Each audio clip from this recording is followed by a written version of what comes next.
Oh my god. Hi everyone, Papa John's Frisbee here, the internet's busiest music nerd, and it's time for a review of the new Father John Misty record Chloë and the Next 20th Century. This is the newest full-length LP from singer and songwriter Josh Tillman, his fifth under the Father John Misty moniker, and one of my most anticipated records for this year. Longtime viewers will remember that Tillman's dystopian meditation on the future of our species and our planet, Pure Comedy in 2017, was my album of the year. The winding and lavish songs and somewhat doomer commentary throughout the record did hit for me pretty hard at the time, though I can understand as the years have drawn on, many people may feel the record to be a bit heavy-handed and much prefer I Love You Honey Bear, thanks to many of its strong, direct, and standout songs. But personally, I've been wondering how Tillman would eventually follow up God's Favorite Customer in 2018, his last LP, where his focus very much shifted to his own feelings of depression during a very dark time in his life. And now, several years later, the next step in Tillman's catalog comes in the shape of Chloë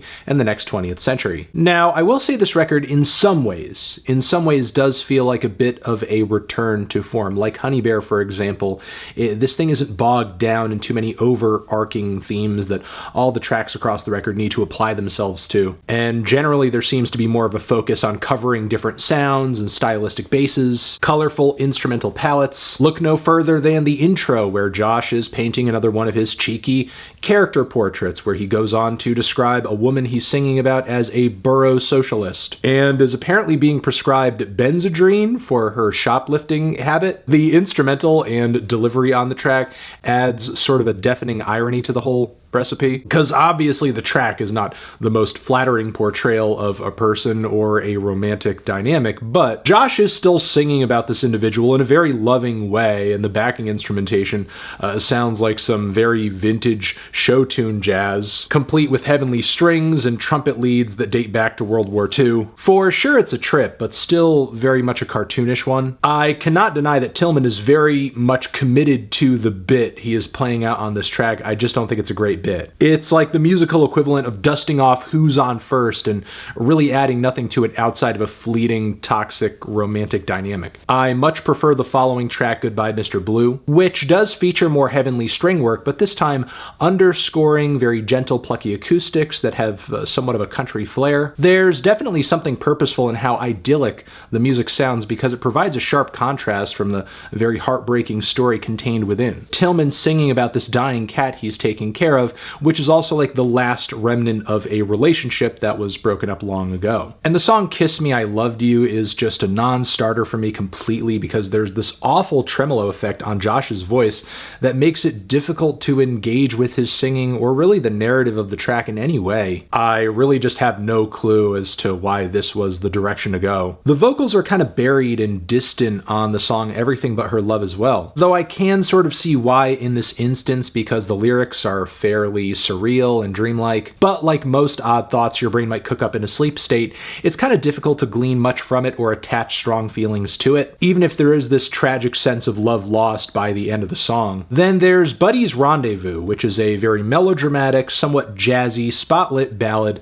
that is very much along the lines of a Harry Nilsson or some early Tom Waits, maybe even some Randy Newman, who sounds like a prime influence in certain pockets of this record. And there are some parts of this track that honestly are too sentimental to bear, like Whatever Happened to the Girl I Knew.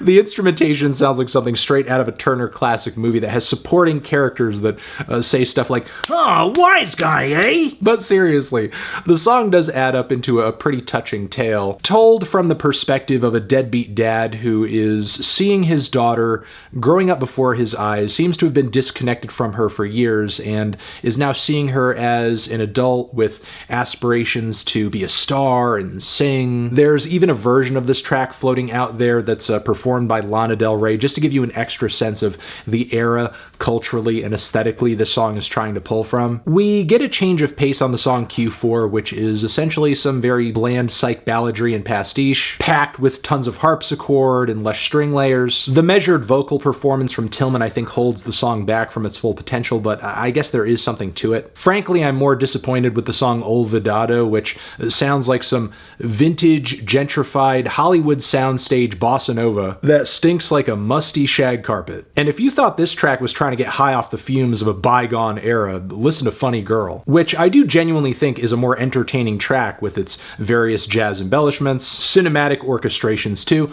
Personally, I like to imagine the song as being sung from the perspective of the Joker, thinking about a female comedian that he's romantically obsessed with, which is probably not the artist's intent and maybe more work than required on my part, but I went into this record really wanting to enjoy it, and god damn it, I'm gonna try anything I can at this point. We then get the slightly charming Only a Fool, which is essentially some very predictable ballroom jazz with a bridge that is in desperate need for a proper solo, like some horn harmonies and light banjo is not cutting it here. And I suppose the sentiment and story of the track overall is cute, about love being able to make you smarter, change your perspective. So much of the record up until this point is pretty much spent tumbling through the cheapest tchotchke in the dustiest antique store on Main Street. But still, we do get a somewhat interesting landing with the closing tracks. We Could Be Strangers tells the story of a couple that are seemingly at each other's throats over an eerie instrumental. There are some musings on the song about being alone, trying to hold on to some sense of peace and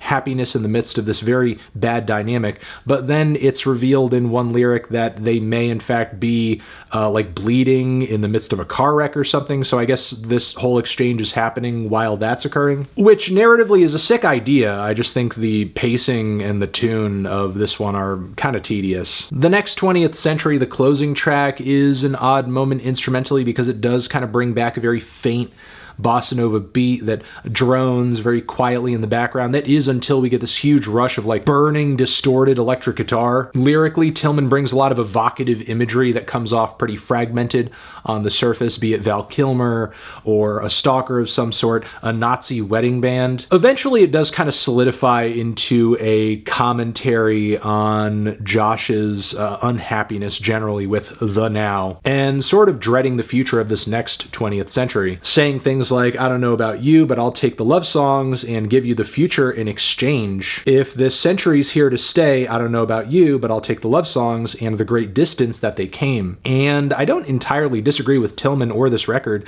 on this point. The current state of many things right now is awful, is terrible, which is most likely why this record is so desperate to live in the past. But with that being said, you can't live in the past. You can't.